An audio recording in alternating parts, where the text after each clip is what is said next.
दिल्ली की 7 सीटों पर भारतीय जनता पार्टी आगे दिख रही है।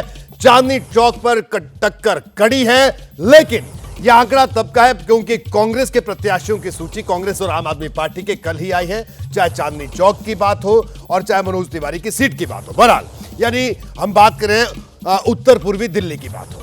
लेकिन अब हम आगे बढ़ेंगे और मैं एक रिएक्शन आदिल खान के पास चलूंगा। आदिल खान साहब, क्या कहेंगे आप?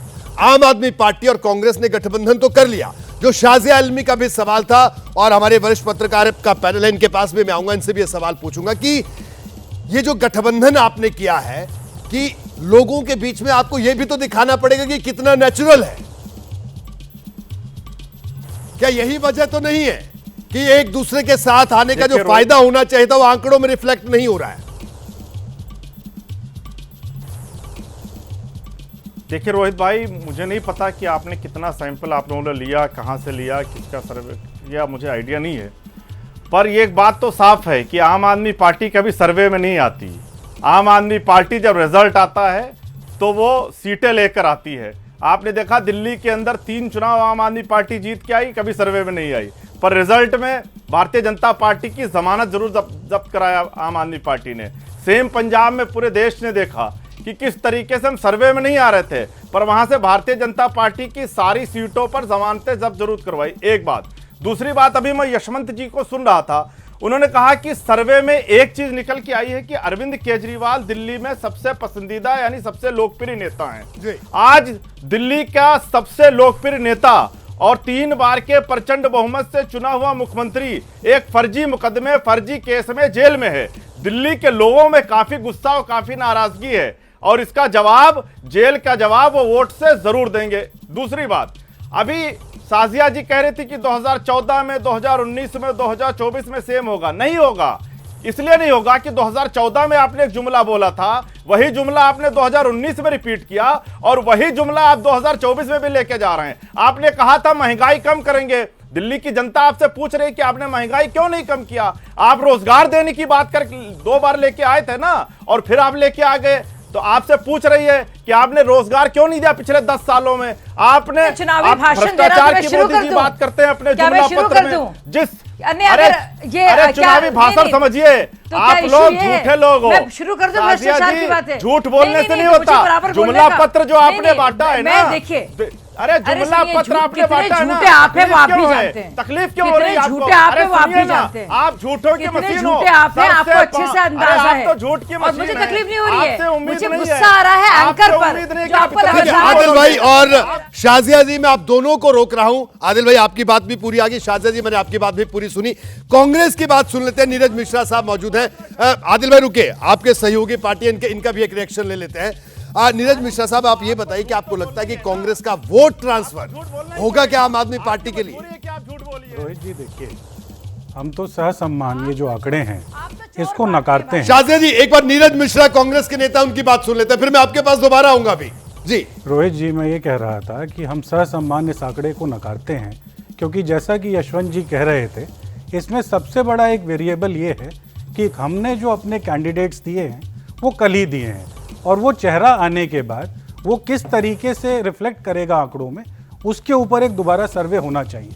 लेकिन एक बात तो स्पष्ट है, इस बार का चुनाव एक बड़ी विशिष्ट परिस्थिति का चुनाव है। देखिए, दिल्ली के अंदर जब कोरोना से लोगों की जान जा रही थी तो आपने मीडिया वालों ने ही हमारे यूथ कांग्रेस और कांग्रेस के साथियों को ऑक्सीजन मैन की उपाधि दी, क्योंकि वो कंधे पर ऑक्सीजन सिलेंडर दे रहे थे।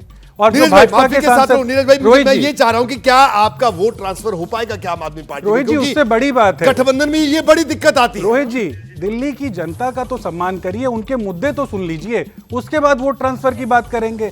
जब लोग ऑक्सीजन की कमी से मर रहे थे तो भाजपा के नॉन परफॉर्मिंग एसेट, उनके जो 6 सांसद थे वो अपने घरों के अंदर थे। जब दिल्ली की चुनी हुई सरकार की ताकतें संसद के अंदर लाकर छीनी जा रही थी तो वो सांसद तालियां बजा रहे थे।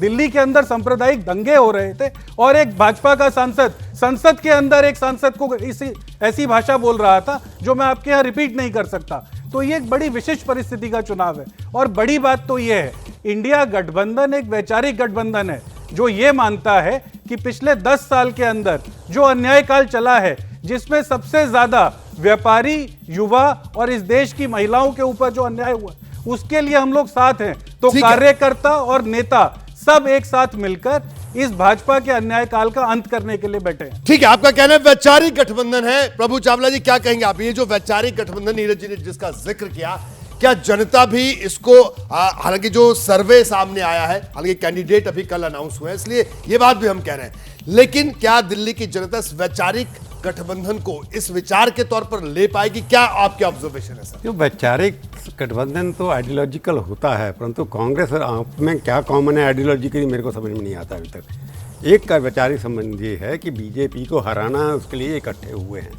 बाकी अगर वैचारिक गठबंधन होता कांग्रेस के साथ तो बाकी स्टेट्स में भी होता, पंजाब में क्यों नहीं हुआ? वहाँ वैचारिक संबंध नहीं है समन्वय उनके ऊपर। तो मेरे को लगता है कि यहाँ मोदी जी को हटाने के लिए या बीजेपी को हटाने के लिए एक इन्होंने गठबंधन किया है। परंतु हराने के बाद जो सवाल आपने पूछा उसका जवाब उन्होंने दिया कि 35% वोट मिल रहे हैं, जो मेरे को लगता है पहले जो इनको अलग अलग वोट मिले थे उससे भी कम है।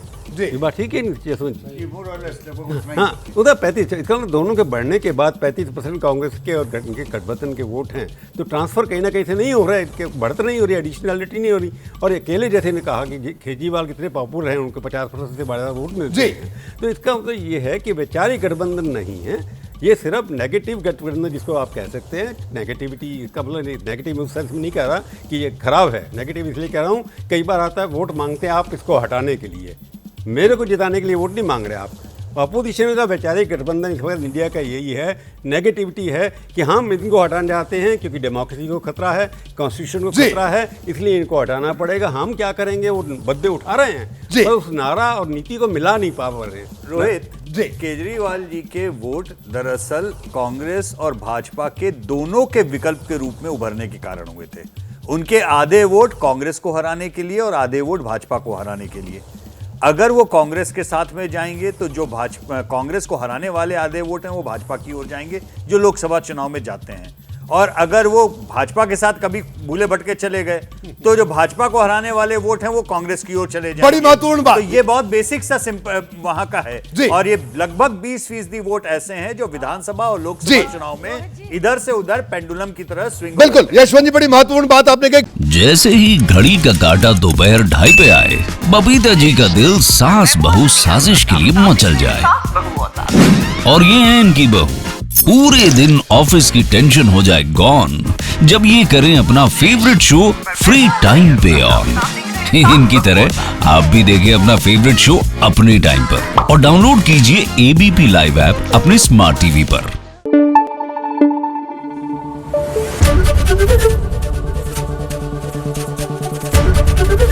एबीपी न्यूज आपको रखे आगे।